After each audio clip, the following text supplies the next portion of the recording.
Hey guys, welcome to Smack Talk Wrestling Reviews. I'm your host, Boise, and this is NXT Review with no...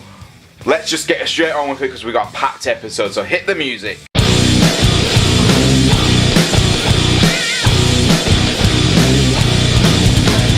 So we kicked off the show with a return. That's right, we had a tag team match where we saw Hawkins and Birch returning. These two have been out since their NXT tag team title match against the Undisputed, and this is their first match from injury. And how was it? It was quick and simple, but it's exactly what you want to see. They were very much alright. The crowd was excited to see them return.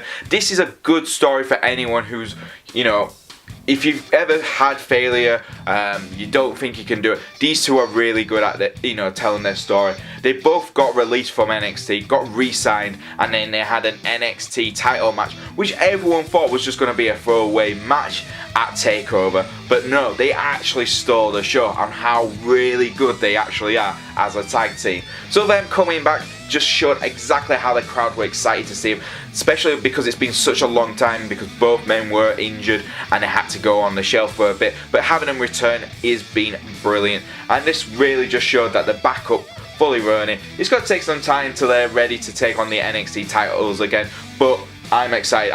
They are definitely one of my favourite tag teams on NXT right now. They had a match against, now I'm going to butcher their names and I do apologise, Cezar Bononi and Adrian Jaoude.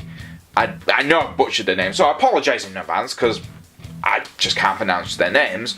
Both are Brazilian wrestlers, both come from MMA backgrounds. It was a quick match, very quick. Hawkins and Birch got the victory. It was quick, easy, and just lasted as long as this review of it did. So yeah, I'm going to give this a simple 6 out of 10 because it's good to see these two back in the ring. Next up, we had Tommaso Ciampa on TV. Yes, he's been doing some backstage stuff, segments, recording himself, but this is the first time since TakeOver he's actually been in the NXT ring. Wasn't competing, no, he was just denying any wrongdoing against Aleister Black. So a lot of people have accused Tommaso Ciampa as being the person to attack, Aleister Black before TakeOver Chicago. My theory is it's Johnny Gargano, but Tommaso Ciampa comes out and he's got a new entrance music, and how is it? It's actually really good. I want to download this music onto my Spotify because it sounded awesome to the song. It's one of those rare songs like the Undisputed song where it's like, oh, this is catchy, I like this. Pretty much saying this music just represents exactly how he feels now with the NXT. He's here to shut everyone up and just cut a brilliant heel promo. I definitely recommend people checking out because there's some funny bits, there's some really serious bits, and it's just a really good heel promo altogether. I've got to give it a 7 out of 10 because his in-ring skills are great, and then when you see him do these promos, they've gotten better, and it just shows you he's becoming a more round and round champion. So no complaints there, really enjoyed this segment. Next up, we got Shayna Baszler taking on Payne. She's a new NXT recruit. But yeah, it was a quick squash match. Shayna really didn't take long to destroy her. Does it ever with the former NXT Women's Champion? She tortured the poor lass.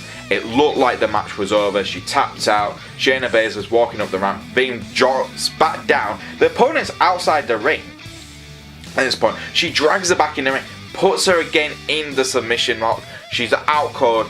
They get her off again. Third time, she attacks her again, just taking out the poor lass. This is a definite message not just to the NXT Women's locker room, but the NXT Women's Champion, Kairi Sane, that she is coming after her. Very, very strong performance here by Shayna Baszler. Payne, good selling. She sold the pain really well, so good on her. Because it's a squash match, it's more of a message type of match to the current NXT Women's Champion. I'm going to give it a 6 out of 10 because it did exactly what it needed to do. Next up, we got Lars Sullivan taking on Raul Mendoza. This is a rematch. Well, it's kind of like a rematch from what happened last week. EC3 was supposed to have a match against Raul Mendoza last week, but EC3 got taken out by Lars Sullivan. Lars Sullivan went into the ring, destroyed Raul. This week they had a match, an official match, and Raul did really well. Raul Mendoza was really, he's a cruiserweight. You can tell he's definitely a cruiserweight, but he was using his speed, and it wasn't too much of a squash match. He really had. It was longer than I was expecting, which is great. You had Mendoza really selling the speed, quickness, taking out the legs of Lars Sullivan. Lars Sullivan went down to one leg. That's just good selling there from Lars Sullivan. Mendoza's really quick skills as well. I honestly think this pushed Mendoza up a little bit in the NXT locker room, because it just shows he is a good athlete. Most luchadors who come to NXT are really good anyway. They just need a way to shine, and this definitely showed his technique and ability in the ring. Lars Sullivan obviously turned it around, got the victory, and tortured him for a little bit before he got the pin. But it was definitely a longer match than I was expecting. Lars Sullivan didn't completely control the match. He did by the end, but it definitely shows the powerhouse of Lars Sullivan, and it kind of pushed Raul Mendoza in a unique way. So I'm going to give this a 7 out of 10. This moves us on to our main event of the night, and it was Nikki Cross versus Bianca Belair, the undefeated Bianca Belair. This was a definitely interesting match, to say the least. I didn't know how it was going to go, because obviously WWE have really put they put a lot of investment into Bianca Belair. They want to protect her, but obviously she's still quite a rookie compared to someone like Nikki Cross, who is a veteran wrestler now, and especially in the NXT women's locker room. She's crazy. Well, I love Nikki Cross. She is brilliant playing the craziness, which is always fun. It was very much a tight match. Bianca didn't get her own way. She's very much dominant when she is in the ring. You look at her matches against Dakota Kai, she really dominated her. This match, she didn't have that opportunity. Nikki Cross really is a fantastic in-ring performer, playing the craziness when it was brilliant. She even went, "Hi Bianca," which freaked Bianca out, which was great. Then the match looked like it was about to become, very hard hitting. Both women were outside the ring. Nikki Cross holding Bianca Belair into a sleeper hold. Couldn't get out of it. Both women got counted out by count of 10. Protecting both women, that's fine. But the match ended in a double count out. So it's neither. Bianca Belair did technically lose, but she didn't lose at the same time. So that protects her. Nikki Cross still looks very strong, because she is one of the strongest women in the division. But that wasn't the end. Both Bianca Belair and Nikki Cross win toe to toe, continuing after the bell win. Referees had to come out to try and divide both women. It didn't help. Then Nikki Cross crossbody off the announce table after Bianca Belair threw her through the announce table, which was great. This was a really strong, good finish match. Definitely protecting both women, definitely doing what it needs to do, and it was, in my opinion, a very good main event. One of the best, women's main events I've seen on NXT in some time. So for that, I'm going to give it a solid 7 out of 10. Now, we did get quite a lot of backstage segments this week, and I'm not really going to mark them, because they are interlinked to different things. So first things first, we did have the Undisputed Era do a backstage promo, which they talked about Ricochet and Pete Dunne's champion versus champion match next week. And Adam Cole's like, well, it doesn't matter, because it's the Adam Cole invitation match, because I'm just going to scout out and see who I'm going to beat for both titles. Because obviously, if Adam Cole gets his own way, he's going to take every title he can possibly get. Really good segment by the Undisputed. It's just, I can't really mark it, because it was just a typical Undisputed backstage segment.